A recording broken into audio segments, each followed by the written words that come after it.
श्रावण सुरू होताच घरात आणि स्वयंपाकघरात रेलचेल सुरू होते खाद्यपदार्थांची आणि खास करून गोड पदार्थांची।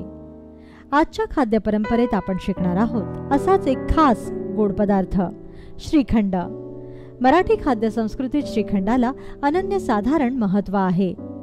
महाराष्ट्राप्रमाणे गुजराती खाद्य परंपरेत सुद्धा श्रीखंडाला तितकाच मान आहे।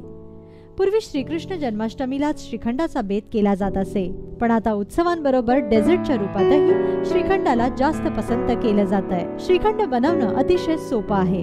चला तर मग आज बनवूया केशर वेलची श्रीखंड।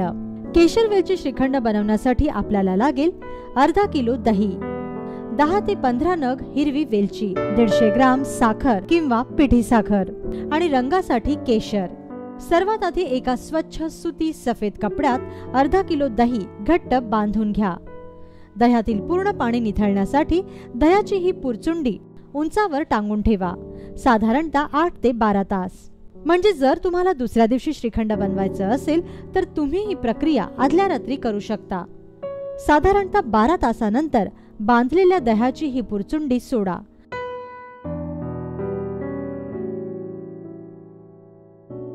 तयार झालेला हा चक्का मग एका मिक्सिंग बाउल मध्ये काढून घ्या। यानंतर हिरवी वेलची सोलून खलबत्त्यात बारीक कुटून त्याची पूड करा। लक्षात असू द्या की आपण केशर वेलची श्रीखंड बनवतोय, त्यामुळे बाजारात मिळणाऱ्या तयार वेलची पूडपेक्षा घरात अशा प्रकारे तयार केलेली पूड केव्हाही चांगली।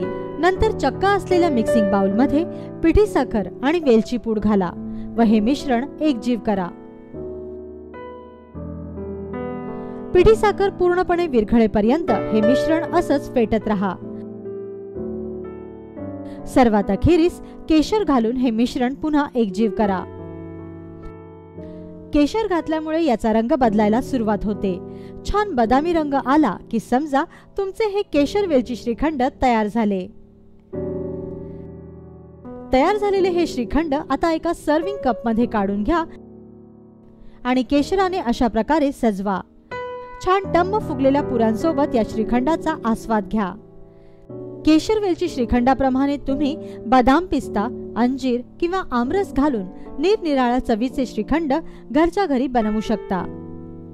सणासुदीला बाजारात जाऊन महागडे श्रीखंड विकत घेण्यापेक्षा घरच्या घरी तुम्ही अशा पद्धतीने श्रीखंड बनवा आणि सर्वात आधी श्री गणेशाला या श्रीखंडाचा नैवेद्य दाखवा। गणपती बाप्पा मोरया।